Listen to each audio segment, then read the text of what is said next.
पूरे विश्व में सबसे पहले सभ्यता हमारे देश में आई। जीरो का आविष्कार भारतवर्ष में हुआ, जिससे खगोल शास्त्र के कई सवालों का समाधान हो सका। भारत से ही समय की गणना महाकाल की नगरी उज्जैन से हुआ करती थी, जब दुनिया को समय की जानकारी नहीं थी। और आज भी हमारे पंडित और ज्योतिष समय की गणना उज्जैन के आधार पर ही करते हैं। लेकिन लॉर्ड मैकाले की शिक्षा पद्धति ने देश की शिक्षा व्यवस्था और भारतीय ज्ञान को खोखला करने का काम किया, जिसके परिणाम स्वरूप भारतवासी अपना ही ज्ञान धीरे धीरे भूलते चले गए। लेकिन अब केंद्र की मोदी सरकार की नई शिक्षा नीति लागू होने के साथ ही अखिल भारतीय शैक्षिक महासंघ ने भारतीय ज्ञान परंपरा को वापस जीवन करते हुए अलग अलग नवाचार करते हुए युवाओं में भारतीय ज्ञान परंपरा विकसित करने का बड़ा बीड़ा उठाया है। अखिल भारतीय शैक्षिक महासंघ और भारतीय ज्ञान परंपरा केंद्र सम्राट पृथ्वीराज चौहान राजकीय महाविद्यालय के संयुक्त तत्वाधान में आयोजित 2 दिवसीय अंतर्राष्ट्रीय संगोष्ठी में युवाओं, शोधार्थियों और शिक्षकों ने मंथन कर भारत को आत्मनिर्भर बनाने की दिशा में बड़ा कदम उठाया। संगोष्ठी में 12 ज्योतिर्लिंग, वेदों का महत्व, परंपरागत कृषि जीवन, पंचांग दर्शन जैसे कई विषयों पर शोधार्थियों ने अपने अपने पेपर प्रस्तुत किए और मॉडल बनाए। आइए आपको दिखाते हैं भारतीय ज्ञान परंपरा को लेकर क्या कुछ कहना है शोधार्थियों का।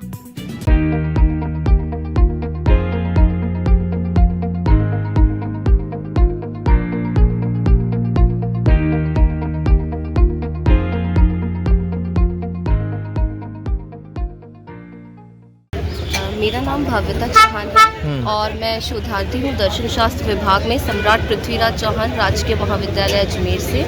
मैंने भारतीय ज्ञान परंपरा में जो प्रदर्शनी हुई थी, मैंने उसमें अपना मॉडल प्रेजेंट किया था। जो 12 ज्योतिर्लिंग है उसको हमारी जो आने वाली जनरेशन है उसको इंटरेस्टिंग वे में प्रेजेंट करने के लिए मैंने उसमें फिज़िक्स यानी कि सर्किट मॉडल का यूज़ किया है। उससे ये होगा कि जो भारत में जहाँ जहाँ पर भी ज्योतिर्लिंग है उन्हें मैंने मैप में अंकित किया और उनके नाम के सहित जो अगर आप सर्किट पूरा करते हैं, दोनों जगह अगर वो आप सर्किट जोड़ देते हैं तो वो एक ग्रीन इंडिकेशन, एक लाइट का इंडिकेशन देगा, जिससे आप उसे याद कर सकते हैं बार बार प्रैक्टिस करके।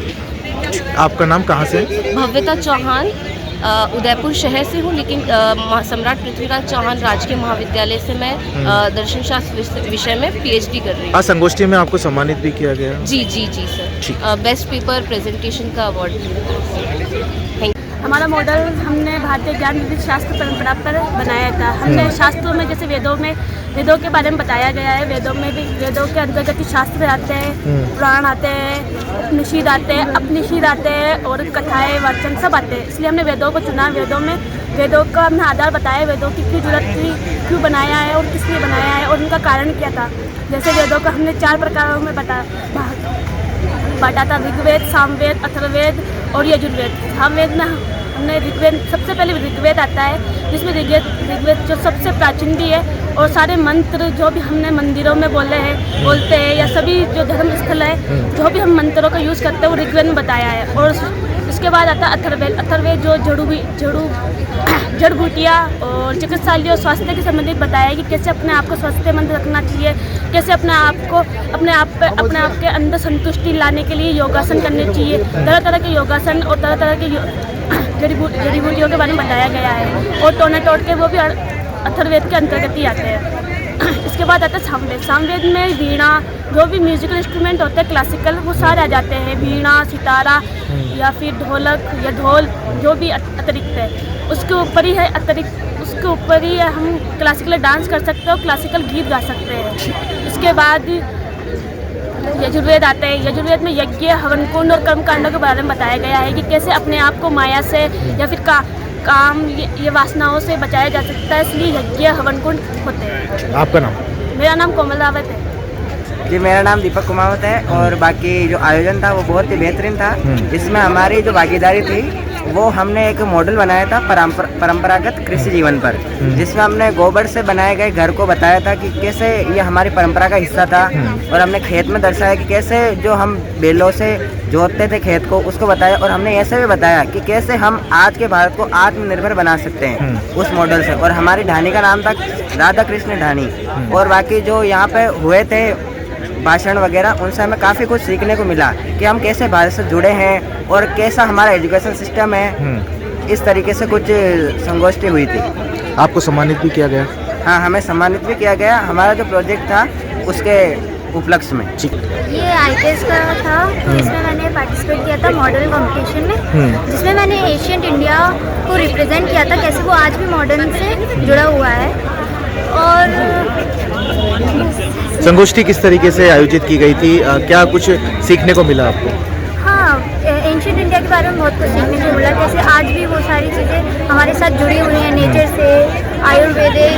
मेरे मॉडल पूरा एंशिएंट इंडिया के ऊपर था, जैसे कि याजना, योगा, आयुर्वेदिक।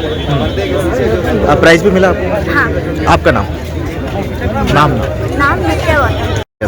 यहाँ पर IKS का परफॉर्मेंस हुआ था, जिसमें प्रेजेंटेशन लगी थी, जिसमें मैंने नॉन वर्किंग मॉडल बनाया था, लेकिन वो IKS से रिलेटेड था। मेरा मॉडल पंचांग और माइंड, कॉन्शियस माइंड के ऊपर था।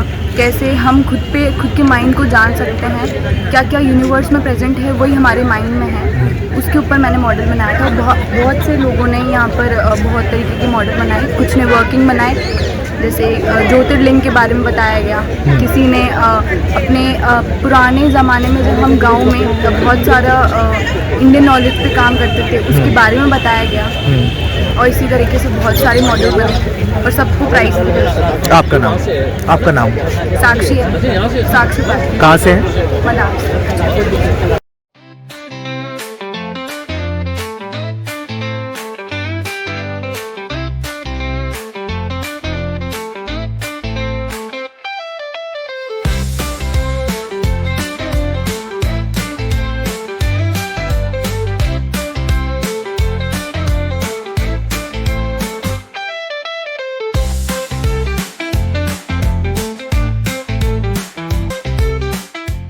गाड़ी को पेट्रोल चाहिए और सर्विस पर चाहिए सेविंग्स, तो आइए श्रीनगर रोड के रिलायंस पेट्रोल पंप अजमेर पर, और जैसे ही आप करवाते हैं टैंक फुल, अजमेर ऑटो और अजमेर होंडा देते हैं आपके पेड सर्विस के लेबर चार्जेस पर 15% special discount. Offer valid for limited time.